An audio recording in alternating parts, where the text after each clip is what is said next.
어제 지코노미 콘서트 있었잖아요. 네, 신문에 정말 사진이 너무 예쁘게 나왔어. 예. 아, 그래요? 그거 캡처해 놓으셔도 좋을 것 같아요. 네. 저도 제 사진 어떻게 나가는지 못 봤는데 뒤에 아웃도어 포커스 돼갖고 얼굴만 딱 떴는데 진짜 그래요? 뭐 박보검 같았어요. 네. 반짝반짝 빛나는데 예. 아무튼 뭐 외모보다 훨씬 더 실력이 뛰어난 김정우 선생님인데 어저께는 지코노미 가서 어떤 얘기 하고 오셨어요? 지코노미 콘서트 항상 매년 나갈 때마다 이제 뭐 모든 강연들이 그렇지만 좀 이슈가 될 만한 내용들을 갖다가 좀 가져옵니다. 제가 언론사 행사들 어지간하면 다 나가긴 하는데 그렇죠. 나갈 때마다 똑같은 내용을 재탕하면 오시는 분들한테도 신뢰가 된다라고 생각을 하기 때문에 맞습니다. 네. 그러니까 뭔가 이제 큰 줄기는 아마 비슷할 수는 있어도 뭔가 키워드들을 조금씩 항상 바꿔서 가져오거든요. 네. 근데 이제 어제 강연의 키워드는 이제 이재명 정부 시대의 재개발 재건축 트렌드는 어떻게 될 것이냐에 네. 대해서 조금 얘기를 해보았었어요. 그래서 주요 내용은 뭐 언제 이제 투미 TV에도 이제 영상 부분 올라가긴 하겠지만 일단은 핵심은 이제 공공의 시대가 저는 올 거라고 보고 있습니다. 공의 시대.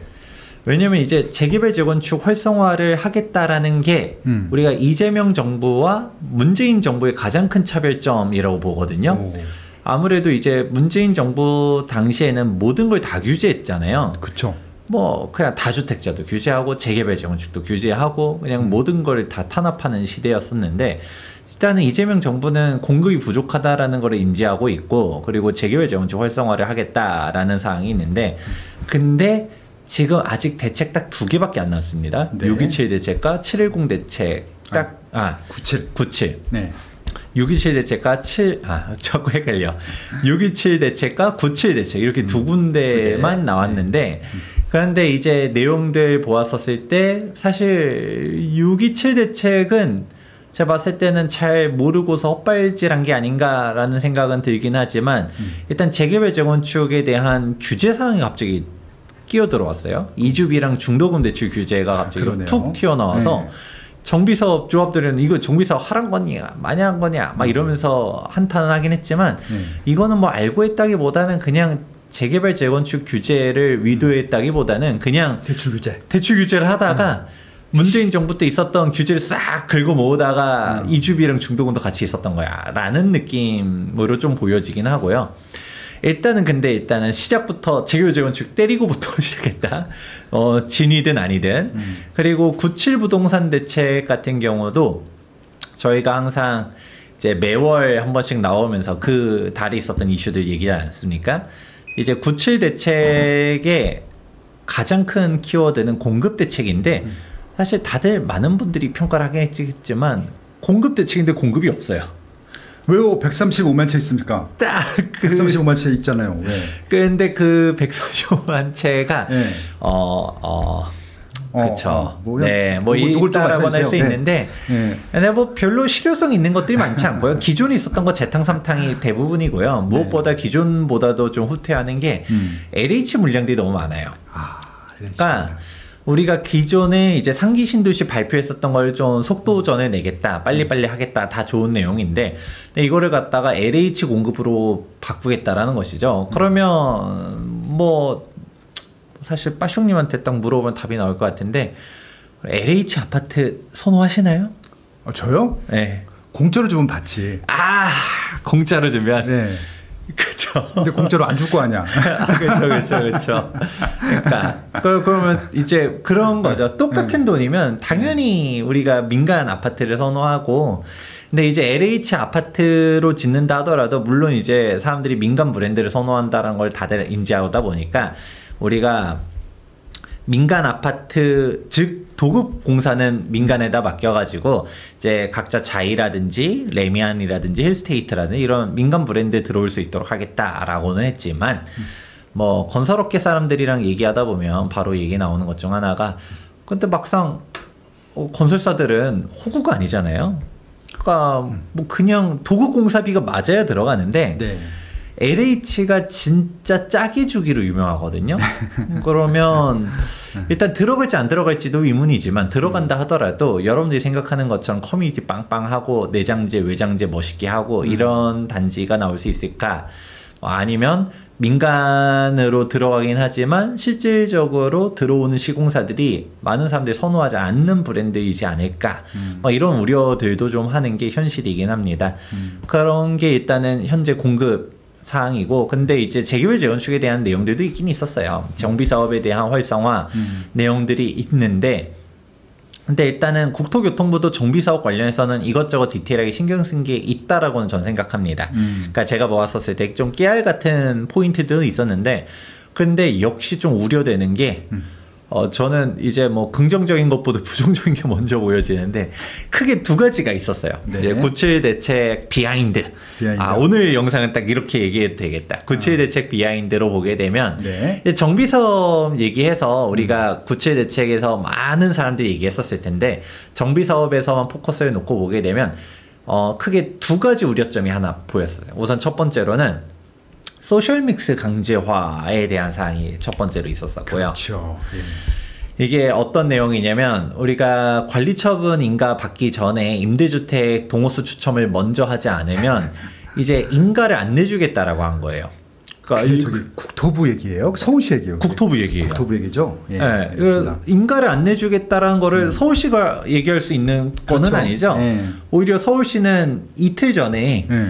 그 신통기획 2.0 하면서 발표한 거 있었잖아요. 그게 진짜 유의미한 내용들 많이 담겨져 있거든요. 그렇죠. 예. 그래서 사실 저는 발표는 그렇게 해야 된다고 봅니다. 97 대책은 페이지만 50페이지씩 되면서 내용은 엄청 많아서 제가 혹시 놓친 게 있나 하면서 뭐 깨알같이 하나하나 다 읽어봤는데 별 내용이 없고, 이게 뭐야? 였고, 서울시는 딱 페이지 심플하게 3장 나왔거든요.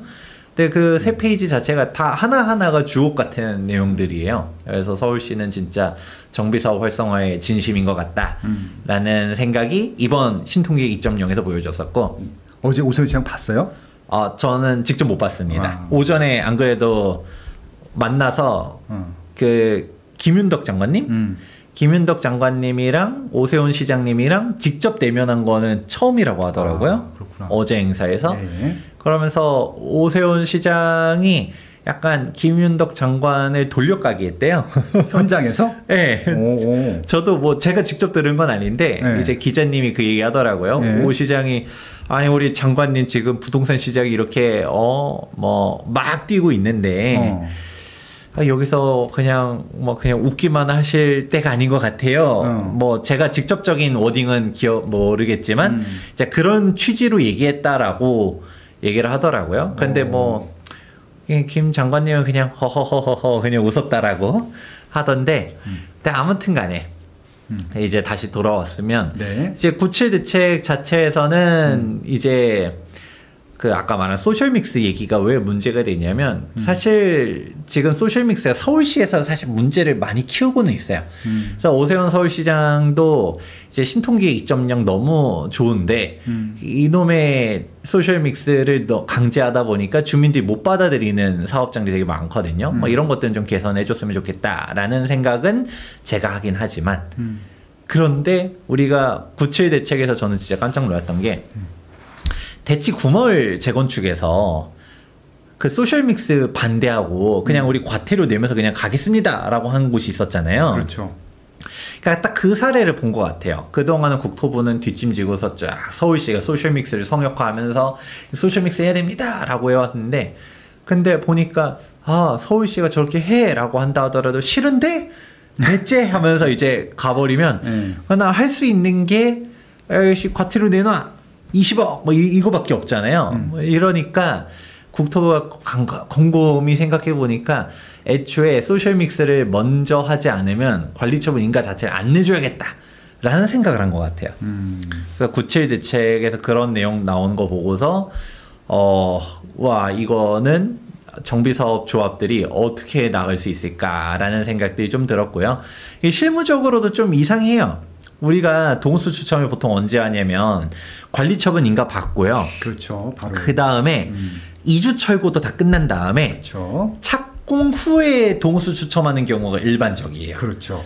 그러니까 아닌데요 라고 하시는 분들은 우리가 사업시행 인가 이후에 분양 신청을 하는 거지. 네. 그래서 내가 25평형, 33평형 이게 결정되는 거지. 실제로 내가 33평이긴 하지만 몇 동 몇 호인지는 착공 이후에 보통 정식으로 동호수 추첨 돌리고 그 다음에 정당 계약하고 이렇게 들어갑니다. 그렇죠. 왜 그렇게 하냐면 실무적으로는 우리가 관리처분 인가 이후로도 뭐 설계 변경하는 경우들이 생각보다 비일비재해요. 많죠. 왜냐면 사업 시행 인가 시점으로부터 관리처분 인가 시점만 하더라도 뭐 2, 3년 지나가는 거는 그냥 일도 아니고 여기서 착공까지 가게 되면 또 텀이 또 있잖아요. 여기서 1, 2년 텀이 더 있다 보니까 이 예전 설계라는 거죠. 그러면 좀 더 이제 최신 트렌드에 맞춰서 바꾼다던가 여기서 우리가 층수를 좀 더 높일 수 있다던가 단지 배치를 바꾼다던가 이런 경우들이 많다 보니까 동수 추첨은 미리 해놨는데 보니까 동 하나가 삭제됐어. 그러면 뭐 어떻게? 근데 이제 그러면 뭐 중대 변경이 있었으니까 뭐 아니요 층이 더 늘어났어요? 그러면 그 사람들한테 더 높아진 층만 다 배정해 주겠습니다라고 하면 또 누구는 불편하겠지. 나는 25층 받고서 너무 잘 받았다 했는데 갑자기 35층으로 갔다가 동이 늘어나. 왜 위에 층은 기존에 삭제된 사람들만 이식 이렇게 해버리면 또 그것도 불만일 거고.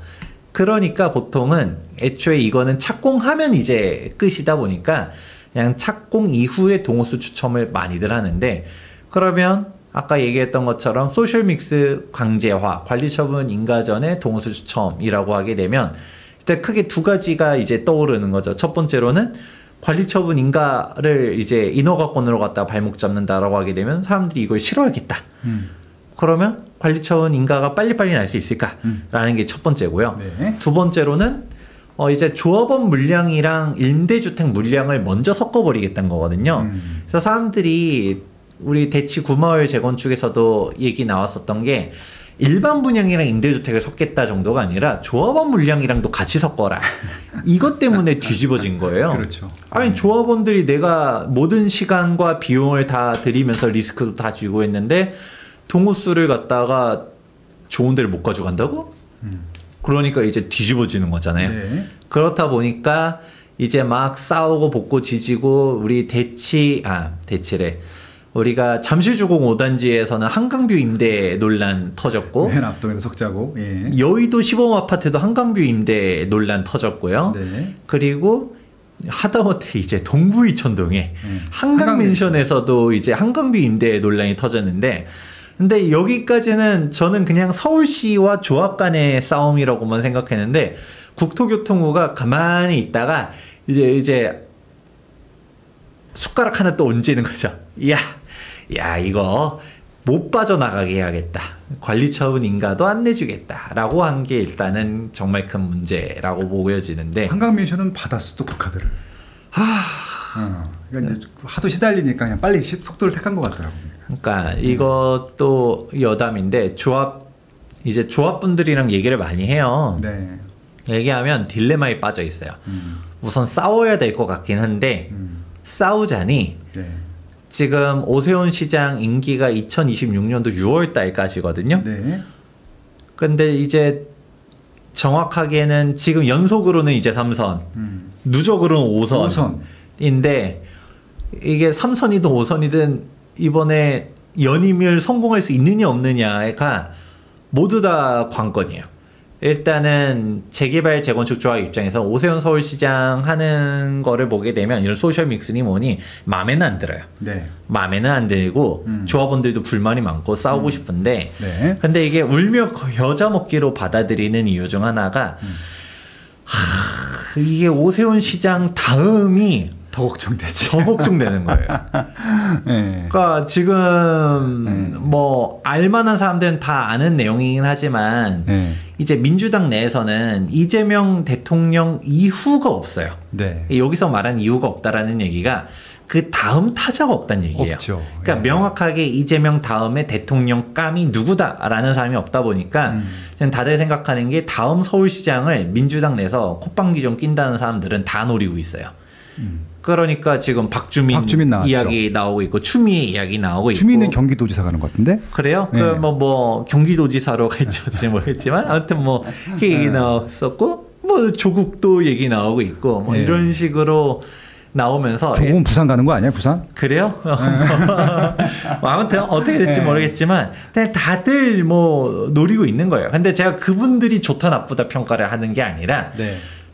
아무래도 이제 박원순 시즌 2가 되지 않을까를 우려하시는 분들이 되게 많아요. 그렇게 되겠죠. 더 심하면 더 심하지 덜 하진 않을 것 같은 생각이 들어요. 더 심하면 안 되는데, 그러니까 박원순 10년 동안의 이제 추억을 생각해 보면 정비사업 입장에서는 악몽 같은 시절이었거든요. 그러니까 정비 사업을 400개를 없애는 그런 놀라운 신통한 능력을 진짜 그거 진짜 또 대단한 거거든요. 네. 만들기는커녕 400개를 없앨 수 있다는 건데 저도 진짜 듣도 못한 아무튼 뭐. 네. 그래서 뭐 박원순 시장에 대해서 개인적으로 좋아하시는 분들은 뭐 그게 나쁘단 건 아닌데, 근데 이제 정비사업 조합 입장에서는 그게 악몽이 10년이었기 때문에 악몽이죠. 인허가 다 박살나는 정도가 아니라 정비구역을 해지시켜버리고. 그러니까 이게 기회 로스잖아요. 그때 있었으면은 지금 돈이 그렇게 안 들 텐데 지금 비용이 올라간 상태에서 하려니까 더 못 나가고 있는 거죠. 맞아요. 그때 이제 잃어버린 10년이 있는데 이제 그거가 또다시 재현되는 거 아니냐에 대한 우려들이 있어서 일단은 미워도 다시 한번 오세훈 서울시장이 정비사업 뭐 일단은 약간 씁쓸하게 봐요. 오세훈 시장을 보면 좀만 잘하면 진짜 잘할 수 있을 것 같은데 일단은 재개발 재건축 지원해 주겠다라고 말하고 이것저것 신경 쓰면서 발표하는 것도 있고, 이번 신통기획 2.0은 진짜 저는 개인적으로 좋은 내용이라고 보거든요. 그런데 맨날 도시계획위원회만 들어가면 인허가 다 박살나고 뭐 설계 변경 다 터지고 그냥 다 지연되고 뭐 이상하게 막 자꾸 조합에서 말도 안 된다 하면서 반발하는 것들을 강제로 하고 하니까 약간 지금 이거 보다 보면 오세훈 서울시장 주변에 인물이 없나? 왜 자꾸 엑스맨들이 있는 거 아니야? 라는 생각도 있을 정도로 뭔가 자꾸 사업이 이상하게 가는 것들이 있는데 아무튼 근데 아까 말한 것처럼 왜 받아들이냐라는 거는 이게 좋아서 받아들이는 게 아니라 조합원들도 분노가 장난 아니에요. 그래서 조합장 끌어내려야 된다, 뭐다, 이거 뭐 야합이 있다라고 하지만 조합은 조합대로 사업을 가야 되니까 일단 받아들였고, 조합원들도 불만이 엄청 많지만 근데 솔직히 조합에서도 얘기 나오는 게 뭐겠어요. 지금 안 받아들이면 박원순 시즌 2가 되면 어떡하겠습니까? 라고 하니까 일단 받아야 되나? 라는 생각을 하면서 그냥 가는 거예요. 한강변도 그런 식으로 봤을 거다. 네. 그렇죠? 아무튼 뭐 그런 식으로 좀 그런 좀 오세훈 시장이나 독대할 자리가 있으면 가서 직원할 수 있어요? 저요? 만나면 얘기하겠죠. 임대주택 그만 섞어라 이런 얘기 하겠죠. 직원할 거죠? 네, 알겠습니다. 그럼 제가 추천을 할 테니까 제 대신 가서 제가 자리를 마련하겠습니다. 알겠습니다. 얘기하고, 그러니까 이제 저는 답답한 게 오세훈 시장이 민주당보다는 정비사업 쪽이나 서울 부동산 쪽에 좀 잘 할 거라고 기대를 했어. 근데 주변에 이제 그분을 잘 아시는 분들이 절대 못할 거라고 얘기를 하더라고요. 일단 그래서 뭐 여러 가지 뭐 내부적인 얘기들은 뭐 제가 할 얘기는 아닐 것 같은데, 내년에 일단 6월 달에 지방선거를 해야 돼요. 해야 되고, 지금 김정일 선생님께서 말씀하신 대로 아마 내년에 서울시장 당선 못 되면은 다음 대선 못 가요. 왜냐면 4년 동안 공백이 있는데 4년 동안 오세훈 시장이 할 게 없어. 국회의원도 아니고 언론에 노출될 게 하나도 없거든요. 그러면 인지도를 다 놓치게 있는 거예요. 선호도는커녕. 근데 지금 선호도를 올리는 게 중요한 게 아니라 인지도를 유지해야 되기 때문에 지금 서울시장을 해야 되는 것 같아요, 느낌상. 그러다 보니까 이 분이 전략을 짠 게 신속통합기획이랑 모아타운으로 다 이렇게 연결고리를 만들어 놓은 거예요. 왜냐면은 지금 오세훈 시장이 만약에 내년에 이거를 서울시장 못하게 되면은 신통기획 모아타운 다 날아가는 거거든요. 왜냐면 민주당이 그거 냅둘 리가 없잖아요. 그러니까 지금 신속통합기획이랑 모아타운은 추진되는 게 중요한 게 아니라 일단 지정을 악착같이 더 많이 하려고요. 그러니까 서울 전체를 다 지정할 것 같아, 느낌상. 그러면은 일단 그 신속통합기나 모아타운에 지정된 지역들은 일단 좋아는 해요. 진도가 나갈지 안 나갈지 모르고. 저는 거의 못 나갈 거라고 보거든요. 특히 모아타운은 나갈 수가 없어. 돈들이 없기 때문에. 근데도 일단 좋아는 하는 거야. 막 집값이 올라가는 것 같고 막 갑자기 들썩들썩 하니까. 그럼 그거 노리고 지금 하시는 것 같은데, 그러니까 이게 딜레마인 거예요. 서울시민 입장에서도. 그렇다고 민주당을 찍어줄 것이냐. 그러면 아예 박원순 시장 그러니까 지금 이재명 정부가 제일 싫어하는 게 문재인 정부 투잖아요.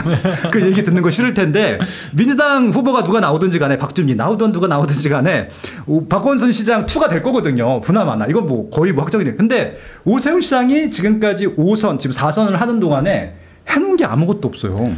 그게 진짜 실적이 문제예요. 없잖아요. 그러니까 그 이명박 시장 때는 확실한 걸 세게 해놨잖아. 그러니까 대통령이 됐는데, 그러니까 오세훈 시장도 마지막 기회인 거예요. 만약에 다음 임기 동안에 확실한 거 한두 개 해놓지 않으면은 대선은 없거든요. 근데 지금 그러니까 다 딜레마인 거지. 그러니까 지금 서로 이렇게 막 연결고리가 골려 있어갖고 이것들을 어떻게 서울 시민들은 판단할 것인가.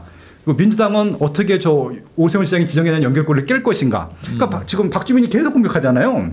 예.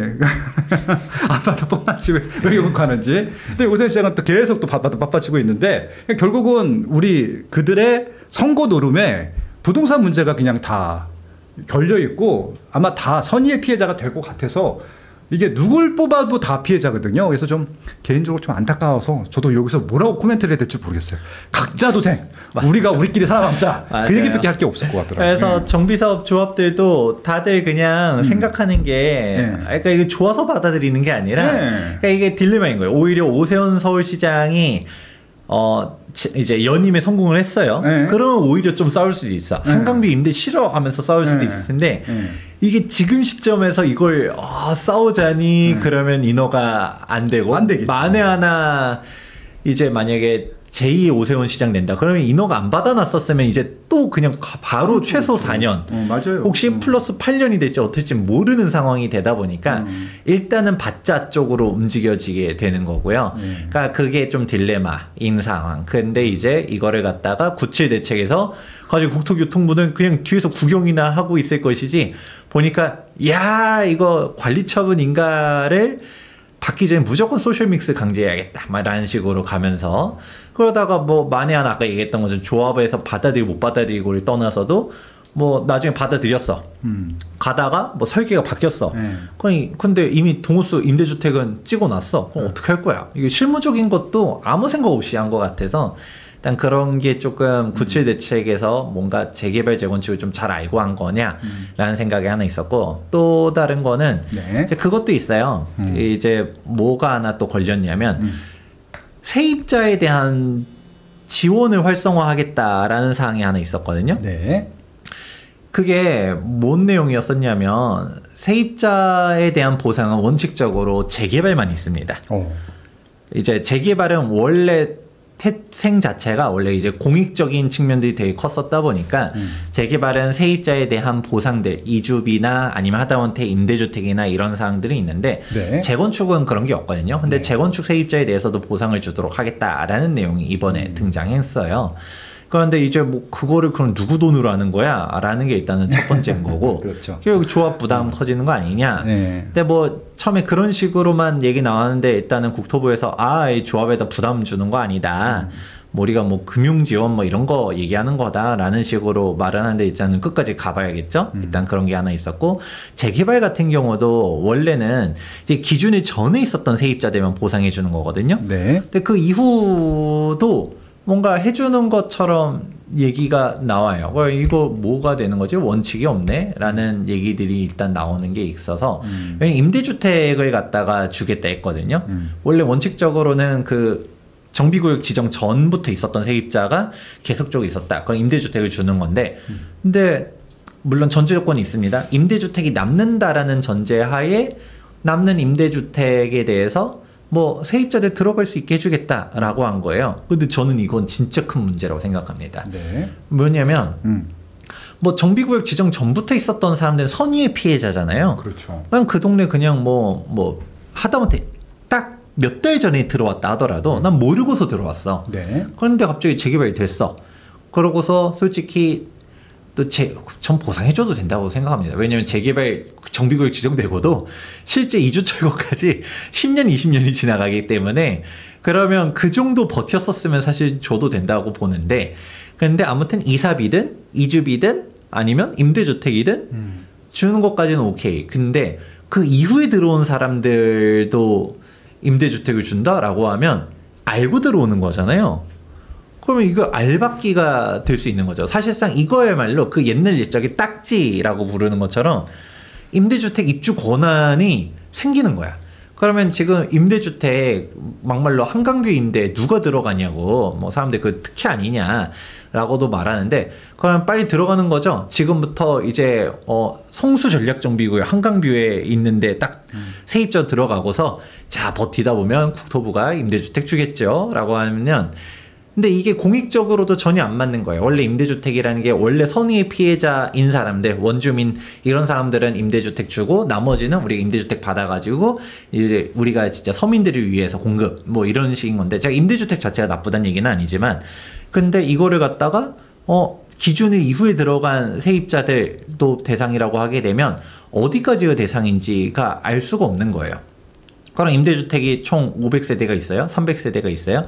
근데 원래 기준 요건 맞춘 세입자는 50명이야. 250세대 남았잖아. 다 내놔 하면서 살고 있었던 세입자들이 다 받아가요.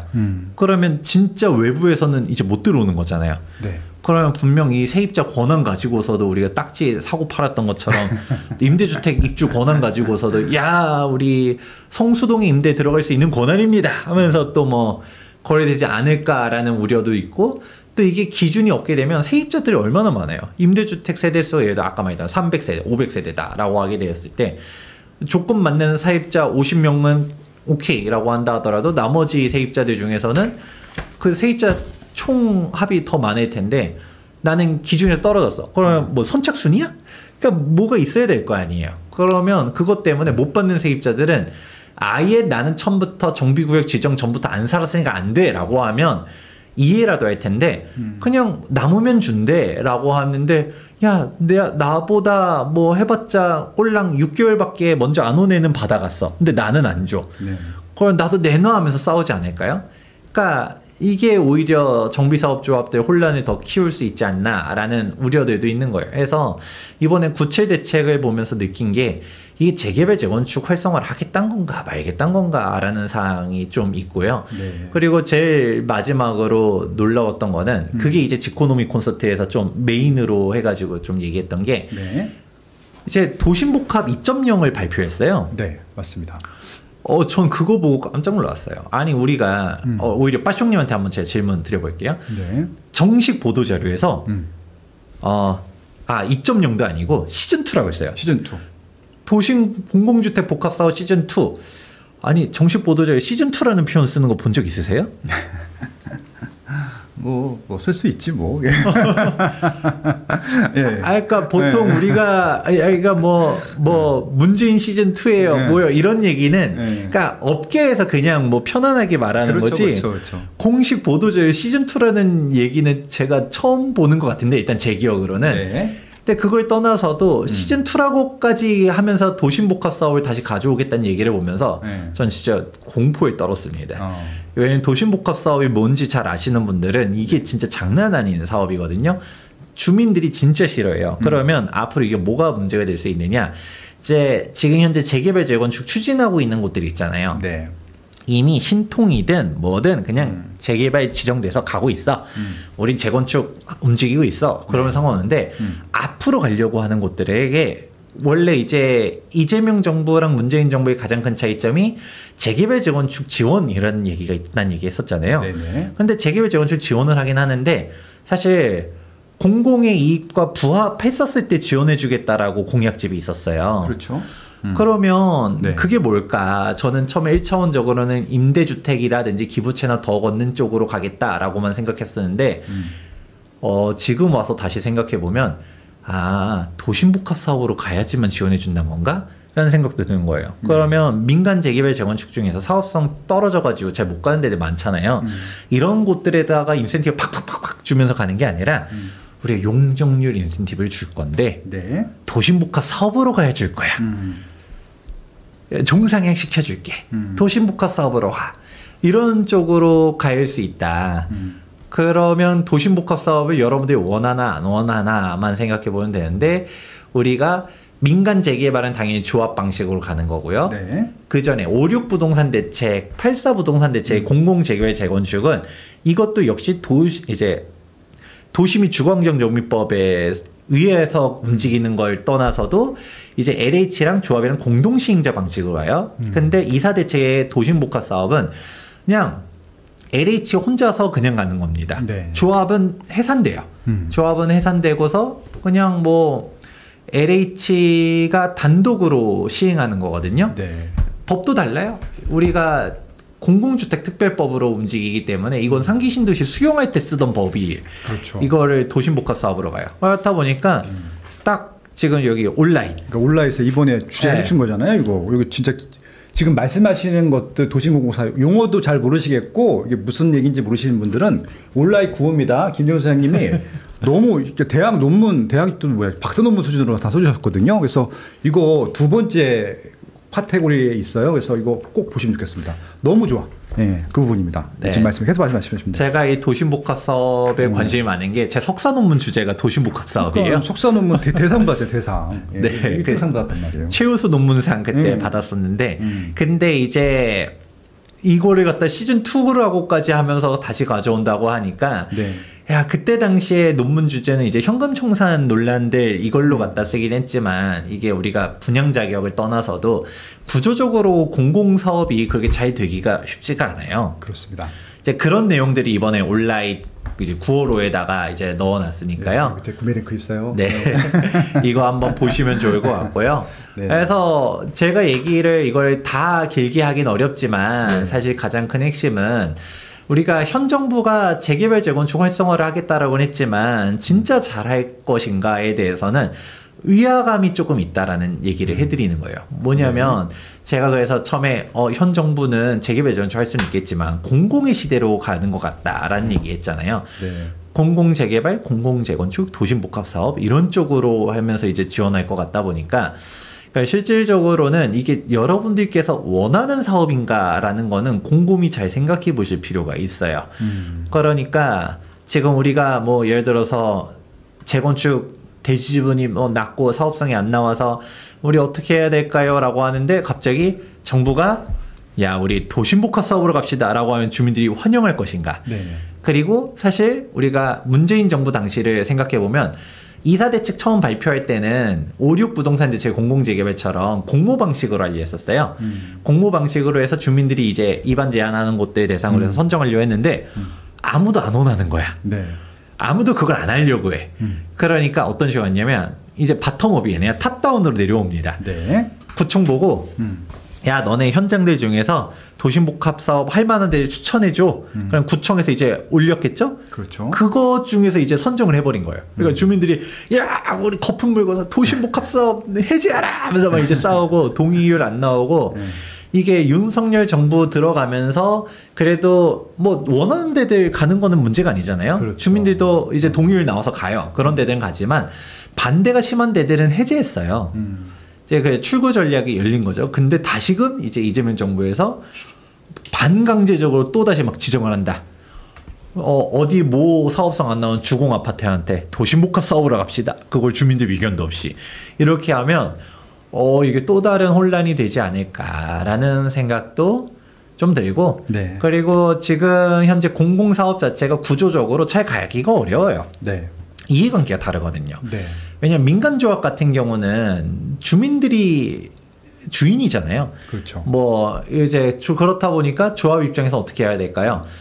조합 운영간 최대한 낮추려고 노력하고 즉 분담금을 낮추기 위해서 우리가 일반 분양 세대 수도 최대한 늘리고 일반 분양가도 높이려고 하고 또 임대주택은 줄이려고 하고 이런 식으로 갔다가 우리가 가치를 지키기 위한 노력들을 하게 되는데 근데 여기에서 공공재개발 같은 경우 최근에 이제 제일 빠른 데가 경기도 성남에 수진 1구역이라고 있어요. 좋죠. 수진 1구역. 수진 1구역 세대수도 정말 크고요. 위치도 네. 좋고 그리고 공공재개발로 LH랑 같이 가면서 네. 용적률도 되게 높게 가요. 그렇죠. 그런데 최근에 수진 1구역 검색해보면 네. LH 항의 방문하고 맞아요. 뭐 시위하고 그저께 뉴스 나왔습니다. 네. 그러고 있어요. 왜 그러냐면 분담금 폭탄이 터졌거든요. 그렇죠. 분담금 조합 분양가 84 타입이 10억이래요. 10억. 네네. 그러고 1인당 분담금 심한 사람들은 뭐 6억 넘게도 납부해야 된다. 우리 감정평가 금액에 따라 다 다르겠지만 네. 빌라 들고 있는 사람들은 분담금만 우선 6억 넘게 내야 되다 보니까 뭐 7억도 내야 되고 네. 그러니까 이 분담금이면 그냥 민간으로 가도 똑같은 거 아니냐. LH로 갔는데 뭐가 좋아진 거냐라는 얘기가 나오는 거예요. 네. 근데 근데 저는 예전부터 그거를 예상했었던 게 LH 입장에서는 고과를 뭘로 받을까요? 임대주택을 줄여놓으면 잘했어 하면 칭찬받을까요? 임대주택을 엄청 막 늘려놓으면 칭찬받을까요? 거기는 개수예요 무조건. 다다익선. 예, 그 매입 임대도 많이 산 사람들. 이건 뭐 수요가 있다 없다 중요한 게 아니라 매입 임대를 많이 확보했다. 네. 이게 중요한 거고 공공 임대를 많이 공급했다. 이게 중요한 거죠 이 사람들한테는. 그리고 네. 또 다른 포인트로 한번 네. 질문 드려보자면 네. 이제 수진 1구역 위치 되게 좋잖아요. 좋은 그럼요. 곳이에요. 수진 너무 좋죠. 근데 수진 1구역을 그러면 기다리던 이제 무주택 이제 청약 희망자들께서 이제 기다리고 있었는데 수진 1구역이 이제 관리 처분 인가도 난 다음에 일반 분양이 이제 들어간다고 칠게요. 네. 근데 일반 분양가가 엄청 비싸면 네. 좋아할까요? 싫어할까요? 누가? 청약 기다리던 사람들이. 당연히 싫어하지. 그 언론에서는 네. 뭐라고 얘기할까요? 아니 공공 재개발 하더니 폭리를 취하려고 한다. 맞아요. 예. LH 뭐했냐 이런 네. 얘기 나올 거잖아요. 그럼 LH 입장에서도 거꾸로 생각해 보면 수진 1구역 일반 분양가를 최대한 비싸게 하는 게 본인 고가에 좋을까, 낮게 네. 하는 게 좋을까를 생각해 보면 예. 낮게 할 가능성이 저는 더 높다고 보거든요. 예. 이건 민간 조합에서는 절대 일어날 수가 없는 일이에요. 그렇죠. 이게 뭐 역마진이라고도 하고 어차피 LH는 손실을 보는 기업이라는 생각들이 있어서 그런 것들 많죠. 3기 신도시는 솔직히 조성원 가까이 따지게 되면 다 마이너스지 뭐. 그렇죠. 예. 그러니까 네. 우리가 사실 민간 조합이었으면 분양가 상한제로 통제를 받든 분양가 네. 심의를 받든 어쨌든 간에 최대한 높게 받으려고 노력하는데 LH 그렇죠. 자체가 그 부분에 대해서 뜨뜻미지근하게 생각할 수밖에 없고 그러니까 동상이몽인 거죠. 네. 한 사업을 이제 한 배를 타서 움직이고는 있지만 서로 생각하는 방향이 다른 거예요. 그래서 사실 인센티브를 많이 받는 건 맞는데 막상 받아봤자 임대주택 많이 늘어났어. 그리고 일반 분양가 통제당해. 네. 그러니까 차 떼고 포 떼고 해보니까 분담 금액 결국은 수입이 줄어들게 되니까 어떻게 돼요? 네. 분담금으로 다 메워야 되잖아요. 그렇죠, 그러니까 그렇죠. 조합원들이 분담금이 터지는 거야. 야 이럴 거면 우리가 공공으로 왜 갔어? 라는 얘기가 나오는데 네. 그나마 수진 1구역은 공공 재개발이에요.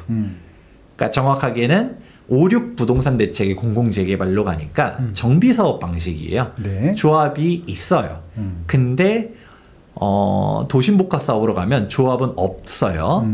주민자치위원회라든가 뭐 이런 그런 뭔가 입주자 대표 회의 같은 단체는 있는데 그거는 약간 우리 노조도 보다 보면 어용 노조 있는 것처럼 우리 LH한테서 용돈 받는 사람들이 대표로 있거든요. 네. 팔이 안으로 굽지 않을까요? 그러네요. 그렇다 보니까 실제로 그게 얼마나 잘 갈 수 있을지는 가봐야 돼요. 그래서 도심복합 사업들도 서울에서도 어디 이제 강북에서 이제 뜨는 데 있거든요. 네. 근데 그분 저한테 상담 오신 분이 있었어요. 이거 현금 청산해야 될까요? 아니면 받아야 될까요? 그랬는데 이거 왜 이렇게 분담금이 높아요? 라고 하면서 제가 이거 방송하려고 했었더니 소장님만 이거 자료 가지고 계세요? 라고 해서 제가 차마 어디라고 말은 안 하겠는데 지금 이제 실제로 조합 분양가 이제 분양 신청 들어간 도심복합 사업 뻔하거든요. 찾아보세요. 보면 그분은 그래도 다가구를 들고 있어서 괜찮았지만 네. 그러니까 아예 현금 청산도 이제 생각해보고 있었거든요. 근데 다 빌라 들고 있는 사람들은 거기도 분담 금액이 6억 7억이에요. 6억 7억? 네. 그거 보고서 깜짝 놀랐어요. 아니 도심복합 사업 가면 좋다며 분담금 왜 이렇게 높은 거야? 그거 보면서 야 이거 진짜 야 이게 그래서 제가 항상 얘기하는 게 용적률은 공짜가 아니라고 말하거든요. 그럼요. 그러니까 이게 기부 체납에 항상 수반되는데 겉에서는 뭐 팍팍 지원해 주는 것처럼 하지만 LH의 주 목적이 그게 아니라는 게 문제예요. 그래서 저도 이게 LH를 비판한다기보다도 저도 LH에 아시는 분들이 있지만 다들 스마트하고 그럼요. 공부 열심히 하시고 정말 일밖에 모르시는 분들이세요. 네. 진짜 열심히 하세요. 그리고 LH 분들은 도심복합 사업 싫어해요. 일만 많아. 민원인들이랑 상대해야 되기 때문에 그렇죠. 네. 진짜 싫어하는데 어쨌든 위에서 시키니까 하는 거잖아요. 그러니까 본인들은 본인의 업무에 충실한 거지만 그분들이 충실한 게 조합원들의 이익과 부합하냐라는 거는 잘 생각해 보면 다를 가능성이 매우 높다. 그렇죠. 이걸 생각해 보면 우리 이재명 정부 5년 동안의 재개발 지원적 활성화가 이런 식으로 뭔가 기부채나 우리 더불어 사는 사회를 원하시잖아요. 뭐 혼자만 잘 먹고 잘 살면 안 되겠죠. 우리 임대주택도 내놓고 해야 되는데, 근데 이런 부분들을 강조하면 강조할수록 정비 사업들이 쉽지 않을 가능성들이 높고요. 그러면 돌고 돌아서 저는 확실한 데를 가야 된다고 생각해요. 네. 이미 사업성이 나오는 곳들이 있잖아요. 그렇죠. 그런 데들은 솔직히 정부가 방해만 안 해도 갈 만한 데들 되게 많아요. 그렇죠. 그런 데들을 갈 수 있게 해줘야 되는 건데 애매한 곳들은 무엇이냐? 대지분이 낮아. 사업성이 떨어져. 그런 곳들한테 이제 분명 도심복합 사업 얘기할 거예요. 너네 민간으로 가도 분담금 터지니까 도심복합 사업으로 갑시다 라고 할 텐데, 근데 막상 도심복합 사업으로 갔을 때 잘 갈 수 있을 것이냐. 정부의 주 목적을 생각해 보면 쉽지 않을 것 같다라는 우려가 있습니다. 네. 뭐 진짜 뭐 하나의 논문을 잘 풀어주신 것 같고요. 요 얘기들은요 온라인 구호에도 잘 나와 있으니까 꼭 구매하시고, 요 채팅창에도 링크가 걸려놨으니까 지금 바로 구매하시면 오늘 아마 시청하시면 오늘 드릴 수도 있을 것 같아요. 오늘 아마 발송할 수도 있을 것 같습니다. 네, 이미 받으셨죠? 받으신 분들이 읽어보고 또 후기도 좀 올려주시면 좋을 것 같고요. 야, 지금 김재영 선생님 오시면 일단 그 깊이, 사고의 깊이와 분석의 깊이가 훨씬 더 깊고 넓어져서 좋다는 생각을 하고 있고요. 저도 많이 배우고 있습니다.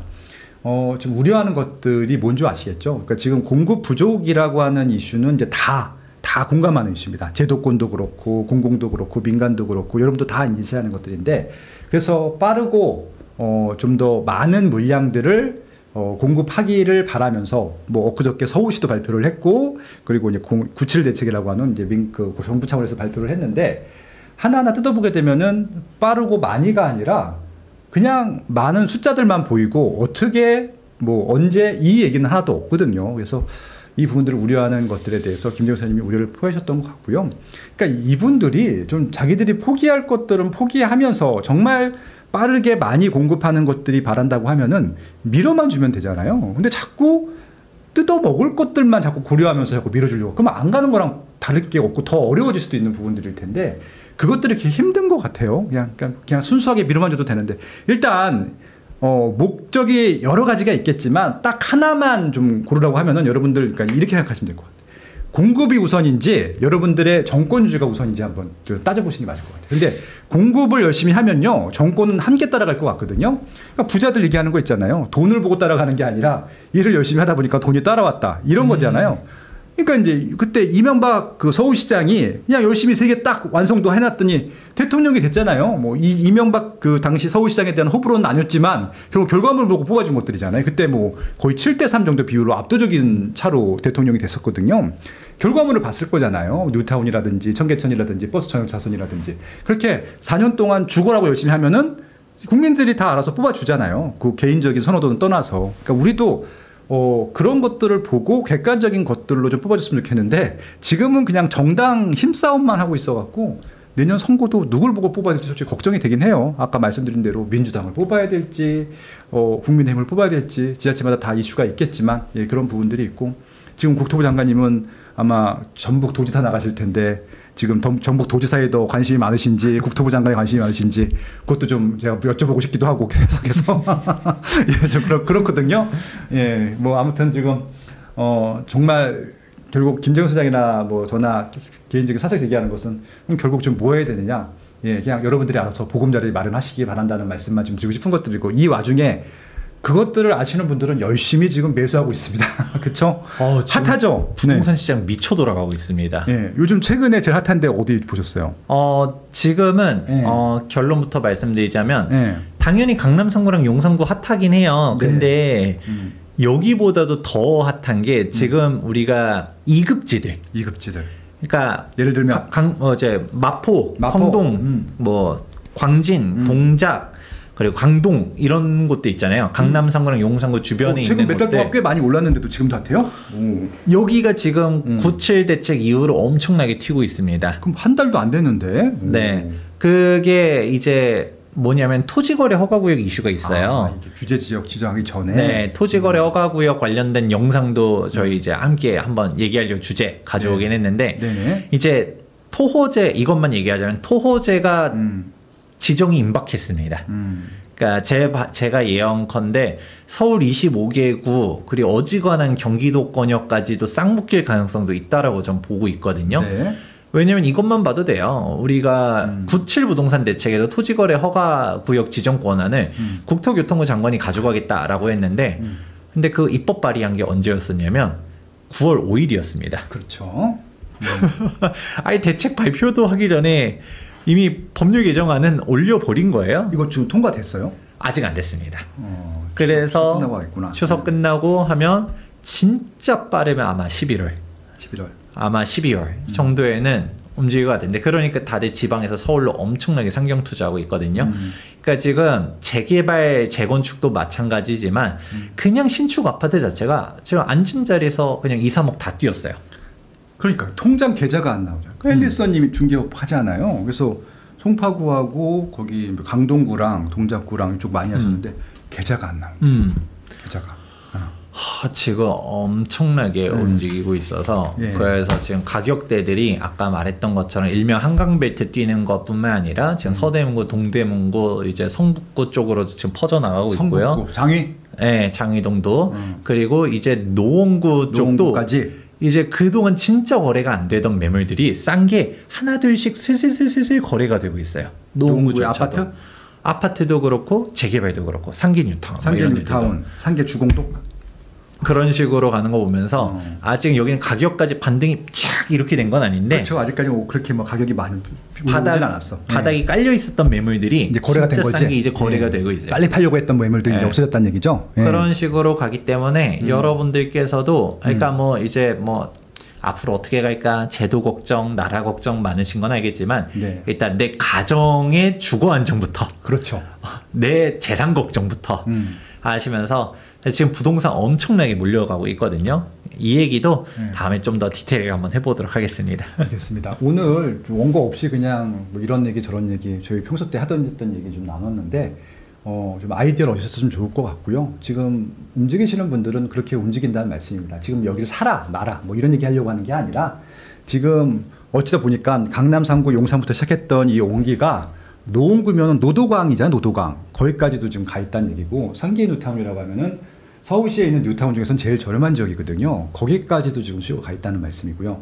그러면은 그 서울의 이 하급지보다 더 높은 경기도 상위권 지역들은 이미 벌써 움직였다는 얘기고 광명도 장난 아니더라고요. 보니까. 그럼요. 네, 광명 호가가 20억이야 나는. 그래서 어저께 철산역 자이 완전 완판. 네, 맞아요. 300세대 고집하는데 12,000명이 들어왔어요. 비쌌잖아. 16억이야 16억 84가. 우리 이제 광명 11구역 기다려야 됩니다. 네. 아니 광명 11. 지금 서울에서도 84가 16억짜리가 어딨어. 강북에 없잖아. 대박이에요, 대박. 네. 지금 강남 빼고는 제일 비싼 거 아니야? 그렇죠. 예. 그렇죠. 근데 그게 완판이 됐단 말이에요. 그러니까 지금 여러분들이 정신 바짝 차리지 않으면요. 근데 그렇다고 또 다 올라가는 건 아닙니다. 아마 올라갈 것들만 올라갈 텐데 정말 공부 열심히 하셔야 될 것 같고요. 온라인. 네. 그리고 한번 들어주세요. 그리고 예, 다시 쓰는 부동산 사회 살면서 이런 책들 보면서 강의 들으시면서 한번 이야기 나눠보시면 좋을 것 같습니다. 어저께는 아마 김재훈 소장님이 그런 얘기 해주셨을 것 같고 저는 이제 요 끝나고 밥 먹고 지코노미 콘서트 코엑스 B볼 갑니다. 또 코엑스에서 또 오실 분들은 그때 뵙기로 하고 오늘 예고편이거든요. 김재훈 소장님 또 준비하신 자료가 있으니까 그것들은 조만간 빠른 시간 내에 뭐 내일이든 모레든 다시 한번 또 방송하도록 하겠습니다. 예, 마침 또 오셨네. 예, 여기까지 하면 될까요? 네. 마지막 말씀 하고 마무리하시죠. 네. 네, 뭐 항상 부동산 시장을 공부 꾸준히 하시면서 여러분들께서도 이제 어떤 식으로 흘러갈지 잘 판단을 해보셔야 되는데요. 근데 지금은 제가 이런 얘기하기 좀 뭐한데 지금입니다. 지금입니다. 네. 네. 진짜 격변의 시장이거든요. 네. 저는 우려되는 게 자, 항상 뭐 올라갈 것 같다라는 생각은 했었지만 그냥 올라가는 게 아니라 어마어마하게 폭등할 것 같아서 그게 또 걱정이긴 해요. 그래서 여러분들께서 제가 추석 이게 영상 올라가는 시점이 이제 추석 전후 아마 이때 시즌에 올라갈 텐데 여러분들이 진짜 추석 후에도 이제 규제 터지기 직전까지 엄청나게 뛸 것 같은데, 근데 이 여기서 말하는 규제가 토지거래 허가구역이라고 하게 되면 그 전에 빨리 움직이려고들 하거든요. 그렇죠. 잘 판단해 보시면 좋을 것 같습니다. 제가 집에 사인을 해드렸어. 네. 그 멘트로 마무리하면서 이거 제가 한 게 아닙니다. 이거 잘 보이시나 모르겠는데 제가 한번 읽어볼게요. 재경아, 올해는 영끌5족의 수기가 되어라. 이거 욕인지 칭찬인지 잘 모르겠지만 아무튼 나는 여기서 이제 벗어나고 싶어 이제. 네, 영끌5족. 네, 그래서 저는 진짜 막 이게 여러분들 영끌하라고 얘기하는 게 아니라 그렇게 들릴 수도 있긴 하겠지만 여러분들의 주거 안정을 위한 길이 무엇인지 곰곰이 생각해 보라는 겁니다. 그러니까 근데 진짜 저는 서울 신축 중심으로 엄청나게 뛸 것 같거든요. 그렇다 보니까 여러분들이 내 집 마련을 원하신다라고 하면 진지하게 검토해 보시고서 빠르게 움직이셔라. 제가 언제라고 했죠? 예, 라우입니다. 지금입니다. 알겠습니다. 다음에